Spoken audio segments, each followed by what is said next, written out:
psikolinguistik. Di sini saya mengambil buku pengantar psikolinguistik dengan penulis Niati Rahmawati, Khairul Jalzahmi, dan Doni Wahidul Akbar dengan penerbit KBR Indonesia. Bab yang pertama saya ambil yaitu bab 1, hakikat pembelajaran bahasa. Yang pertama ada definisi bahasa. Di sini bahasa merupakan alat komunikasi yang sangat penting dalam kehidupan manusia. Bahasa berperan sebagai media untuk menyampaikan ide, pikiran, dan perasaan, serta menjadi sarana interaksi sosial yang tak terpisahkan dari kehidupan manusia. Bahasa mencerminkan kondisi sosial dan membawa identitas budaya serta status sosial seseorang atau kelompok. Terdapat juga beberapa para ahli yang menyampaikan definisi bahasa itu tertentu dan di sini saya setelah merangkumnya menjadi satu pengertian saja, yaitu bahasa adalah alat komunikasi utama manusia yang digunakan untuk menyampaikan ide, pikiran, dan perasaan. Lalu ada poin kedua ini, karakteristik bahasa. Karakteristik bahasa ini bersifat arbiter, dinamis, sistematis, dan memiliki fungsi sosial. Kemudian ada fungsi dan proses bahasa. Fungsi bahasa itu ada 1 interpersonal, 2 intrapersonal. 1 interpersonal menyampaikan pesan atau keinginan melalui kalimat perintah, kalimat tanya atau berita. Lalu yang kedua, intrapersonal digunakan untuk berpikir, memecahkan masalah, dan mengambil keputusan. Sedangkan proses bahasa itu sendiri berkaitan dengan prosedur mental manusia dalam memahami dan menghasilkan bahasa. Persepsi bahasa melibatkan pemrosesan bunyi melalui telinga dan interpretasi makna melalui fungsi kognitif dan organ tubuh. Persepsi bahasa adalah kemampuan untuk mengidentifikasi bunyi, kata, kalimat, dan memahami ide atau makna suatu ujaran. Dapat disimpulkan, fungsi dan proses bahasa itu yaitu sebagai alat komunikasi, identitas sosial, serta sarana berpikir dan belajar.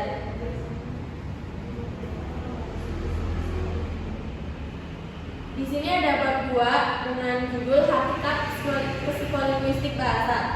Yang pertama, objek psikolinguistik. Psikolinguistik sendiri itu merupakan gabungan dari psikologi dan linguistik. Meskipun keduanya memiliki metode yang berbeda, keduanya menjadikan bahasa sebagai objek formalnya. Linguistik fokus pada struktur bahasa, sementara psikologi mengkaji proses dan perilaku berbahasa.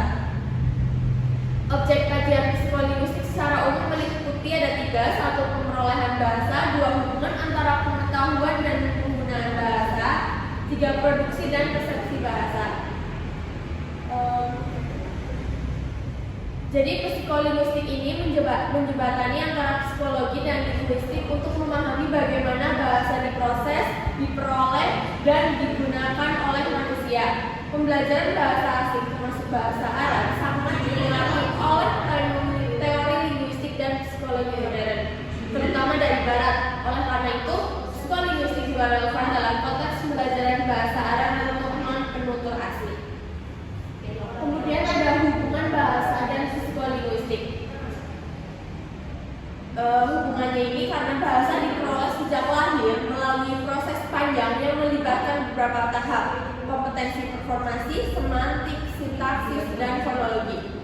Psikolinguistik melihat bahasa sebagai bagian dari proses mental yang kompleks dan erat kaitannya dengan komunikasi serta interaksi sosial. Ada manfaat psikolinguistik. Di sini manfaat psikolinguistik dalam menjelaskan ini bermanfaat sebagai proses mental saat seseorang berbicara dan memahami bahasa, struktur bahasa, perolehan, dan penggunaannya dalam konteks nyata.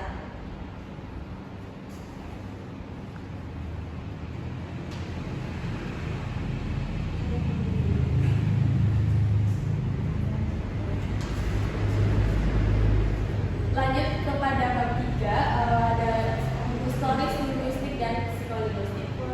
Jadi definisi linguistik sendiri itu mempelajari bahasa sebagai sistem simbol bunyi yang digunakan untuk berkomunikasi. Fokusnya pada bentuk-bentuk bahasa, yaitu ada fonologi, morfologi, sintaksis, dan semantik.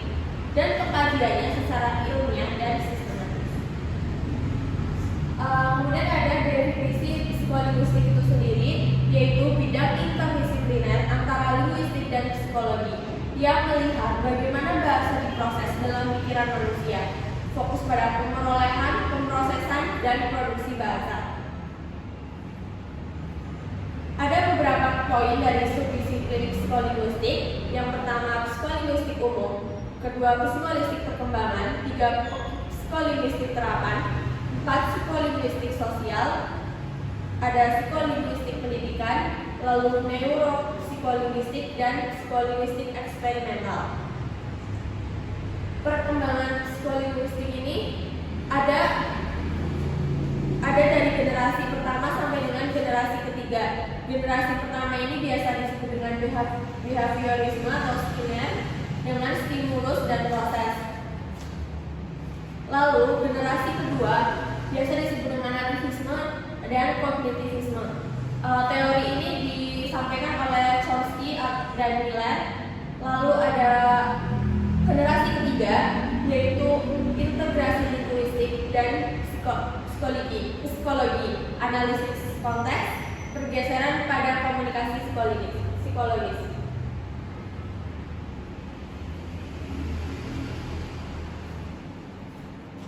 Selanjutnya bab 4. Di sini ada psikolinguistik dan pembelajaran bahasa.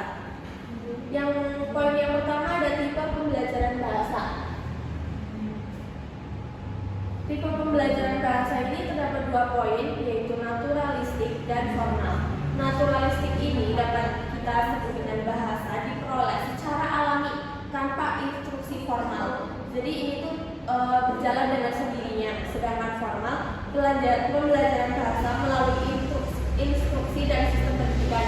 Dapat diartikan kita harus menempuh pendidikan formal terlebih dahulu, seperti dari tingkat TK sampai dengan di bangku kuliah. Kemudian ada hipotesis pembelajaran bahasa. Di teori ini dipengaruhi oleh teori behavioristik, kognitivisme, dan konstruktivisme. Untuk hipotesis pembelajaran bahasa ini terdapat 2 unsur, yaitu unsur internal dan unsur eksternal. Unsur internal ini dipengaruhi oleh bakat, minat, dan pengalaman. Sedangkan unsur eksternal tentu saja melibatkan guru, media, dan lingkungan. Lalu ada faktor yang mempengaruhi pembelajaran bahasa kedua. Faktor-faktor tersebut bisa dipengaruhi oleh usia, motivasi, latar belakang bahasa pertama, strategi belajar, serta konteks sosial. Sejarah pembelajaran bahasa dan psikolinguistik. Sejarahnya itu pembelajaran bahasa Arab sebagai bahasa asing dipengaruhi pendekatan barat. Perlu penerapan psikolinguistik agar lebih kontekstual dan efektif.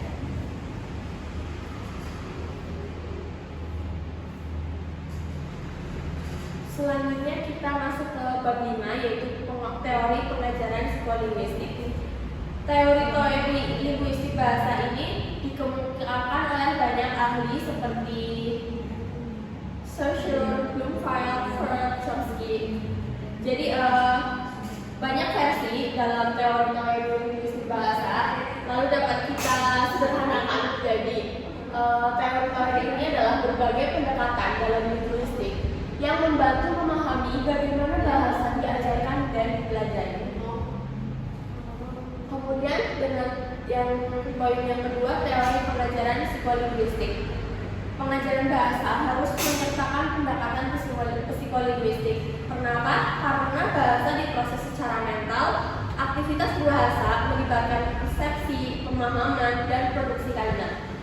Psikolinguistik juga menjembatani proses mental dengan pengajaran bahasa.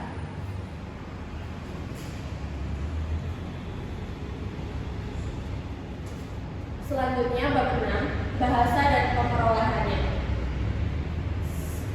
Poin yang A, pemerolehan bahasa manusia. Pemerolehan adalah proses alami, sedangkan pembelajaran adalah proses formal.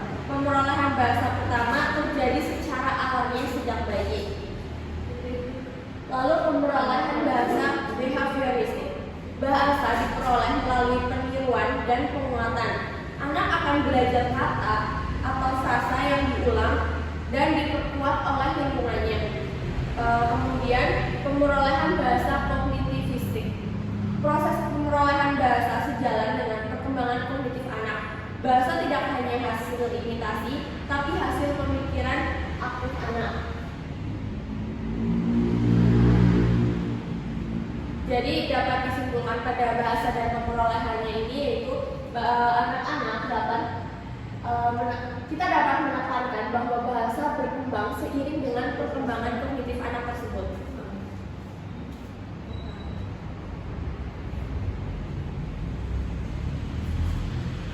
Lanjut ke bab 7, teori perolehan bahasa manusia.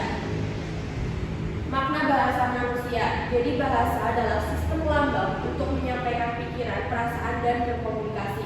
Setiap anak mampu memperoleh bahasa asalkan tidak terisolasi. Jadi kenapa makna bahasa manusia ini berbeda dengan makhluk lain? Ya karena kita itu sudah dilatih secara alamiah sejak kecil. Seperti bahasa ini termasuk sebagai alat komunikasi utama yang membedakan manusia dengan makhluk yang lainnya.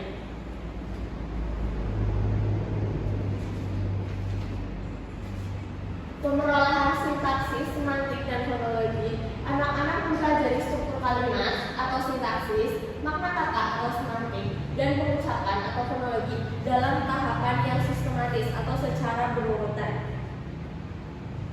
Jadi teori pemerolehan bahasa ini diungkapkan oleh Chomsky pada Language Acquisition Device, dan pemerolehan bahasa tidak tergantung pada IQ tetapi pada lingkungan bahasa.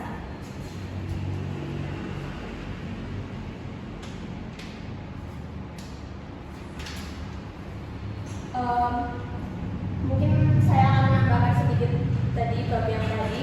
Kenapa pemerolehan bahasa wanita itu cenderung lebih unggul daripada laki-laki? Karena wanita cenderung memiliki keunggulan linguistik karena struktur otaknya itu lebih seimbang, kiri kanan, mendukung komunikasi yang lebih efektif daripada dengan gender lawannya atau gender laki-laki. Jadi sebagai perempuan kita harus bangga karena memiliki keseimbangan antara otak kanan dan kiri.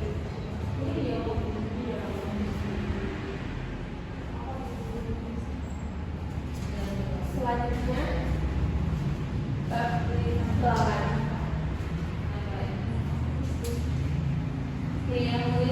Yang pertama ada fungsi otak manusia.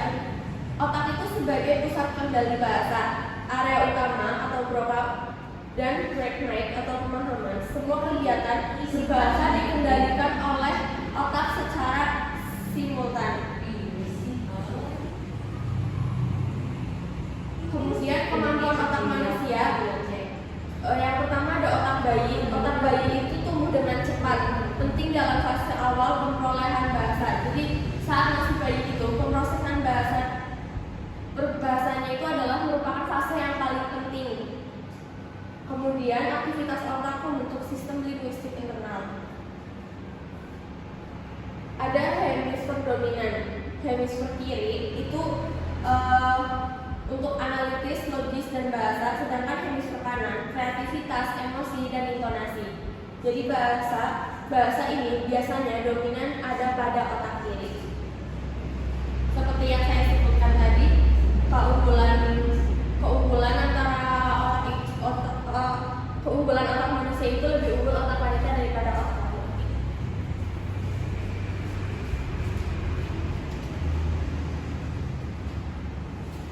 Lanjut ke bab 9. Bahasa anak dan perkembangannya. Terdapat teori perkembangan bahasa anak. Bahasa berkembang melalui interaksi sosial dan stimulus lingkungan, yaitu tergantung dengan di mana anak itu tumbuh dan di lingkungan yang bagaimana dia dibesarkan. Yang poin yang berikutnya adalah untuk anak-anak usia 0 sampai 2 2 tahun. Jadi untuk anak-anak usia 0 sampai 2 tahun. Jadi ada 0 sampai 12 tahun. Jadi saya poin-poinkan. Yang pertama adalah 0 sampai 2 tahun. Kita bisa melatih mereka berbicara itu ada proses-prosesnya. Yang pertama mereka babbling dulu, babbling satu kata per satu kata, lalu naik menjadi 2 kata dan seterusnya. Lalu anak-anak usia 0 sampai 2 tahun itu biasanya sudah bisa mulai meniru suara dan ekspresi orang tuanya atau orang-orang di sekitarnya. Kemudian ada anak usia 3 sampai 5 tahun. Untuk anak usia 3 sampai 5 tahun ini mulai terbentuklah kalimat-kalimat sederhana yang bisa diucapkan. Lalu kosakata menjadi semakin meningkat dengan sangat cepat. Karena biasanya usia 0 sampai 5 tahun itu dikatakan sebagai golden age. Lalu ada anak yang menginjak usia 5 sampai 12 tahun mulai mampu memahami kalimat yang kompleks dan mulai belajar membaca dan menulis secara formal. Kemudian ada bab yang terakhir yaitu bab 10, makna berbahasa, berpikir dan berbudaya. Makna berbahasa ini biasa disebut dengan bahasa sebagai alat pikir, media komunikasi, serta cerminan budaya. Bahasa berkembang dari simbol menjadi sistem komunikasi formal. Makna berpikir dan berbudaya. Teori yang saya highlight di sini adalah teori dari Sapir-Whorf, bahasa membentuk pikiran. Yang kedua teori dari Piaget, pikiran mendahului bahasa. Ada teori yang ketiga, Vygotsky, bahasa dan pikiran berkembang bersama. Lalu teori yang terakhir, Chomsky, bahasa adalah bawaan biologi. Lalu di sini ada proses berbahasa manusia, melebatkan persepsi, produksi, dan pemahaman. Proses ini melibatkan memori kerja, struktur mental, dan konteks sosial. Di sini ada memori dalam berbahasa atau peran memori dalam bahasa. 3 jenis memori itu ada pengalaman, konseptual, dan kata. Jadi fungsi dari memori ini untuk menyimpan, memahami, dan mengungkapkan bahasa. Memori jangka pendek dan jangka panjang berperan dalam menyimpan dan mengingat kosakata serta struktur bahasa. Jadi ada orang yang memiliki jangka ingat yang pendek dan ada yang memiliki jangka ingat yang panjang.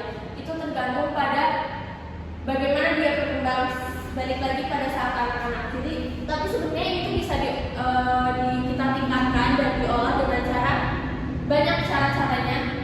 Bisa kita ingat melalui notes atau yang lainnya. Saya rasa cukup sekian presentasi dari saya. Apakah ada pertanyaan? Baik, perkenalkan nama saya Anis Octaviana dengan NIM 56. Izin bertanya kepada Mbak Hesa. Bagaimana psikolinguistik memfasilitasi pemahaman terhadap proses pemerolehan bahasa anak dan bagaimana teori-teori pemerolehan bahasa menjelaskan perbedaan perkembangan linguistik antar individu? Terima kasih.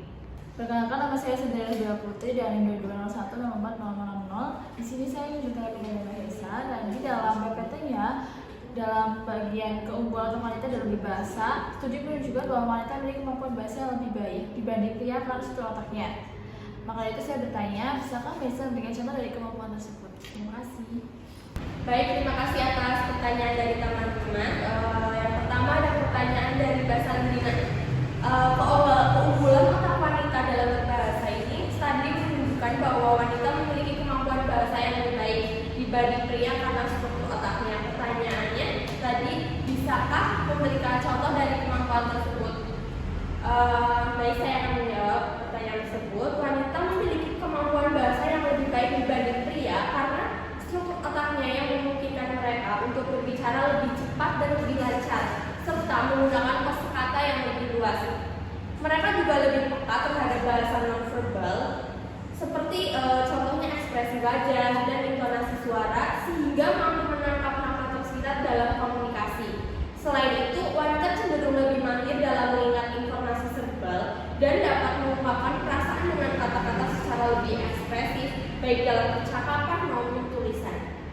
Koneksi yang lebih kuat antara kedua hemisfer otak pada wanita juga mendukung kemampuan multitasking dalam berbahasa, membuat mereka mampu berkomunikasi secara efektif meskipun melakukan aktivitas lain sekaligus. Semua keunggulan ini menunjukkan bahwa struktur otak wanita memberikan keuntungan dalam aspek bahasa dan komunikasi. Jadi, mengapa kita kaum wanita itu lebih banyak bisa melakukan banyak hal dalam satu waktu, sedangkan laki-laki itu biasanya mereka cenderung hanya fokus pada satu apa yang mereka lakukan. Seperti itu Mbak Sabrina. Apakah bisa diberikan jawabannya?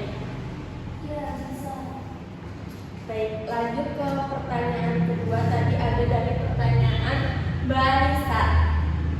Tadi pertanyaannya, bagaimana psikolinguistik memfasilitasi pemahaman terhadap proses pemerolehan bahasa anak, dan bagaimana teori-teori pemerolehan bahasa menjelaskan perbedaan perkembangan linguistik antar individu. Jadi jawabannya itu seperti psikolinguistik itu memfasilitasi pemahaman pemerolehan bahasa anak dengan menggabungkan perspektif linguistik dan psikologi untuk mengkaji bagaimana bahasa diproses, dipahami, dan diproduksi secara mental. Teori-teori pemerolehan bahasa memberikan kerangka untuk memahami perbedaan perkembangan linguistik antar individu. Jadi teori-teori yang mengacu pada jawaban tersebut itu ada teori behaviorisme yang menjelaskan perbedaan melalui variasi lingkungan dan pola penguatan. Yang kedua ada teori nativisme yang menyoroti perangkat bawaan yang mungkin berkembang berbeda pada tiap anak. Ada teori kognitivisme dan teori interaksionisme seperti yang sudah saya jelaskan tadi, yang menggabungkan faktor bawaan dan lingkungan dan menjelaskan bahwa interaksi sosial yang kaya mempercepat perkembangan bahasa, sementara kurangnya stimulasi bisa menghambatnya. Bagaimana Mbak Anissa? Apakah sudah cukup dengan jawabannya? Baik, terima kasih. Terima kasih untuk teman-teman yang telah hadir pada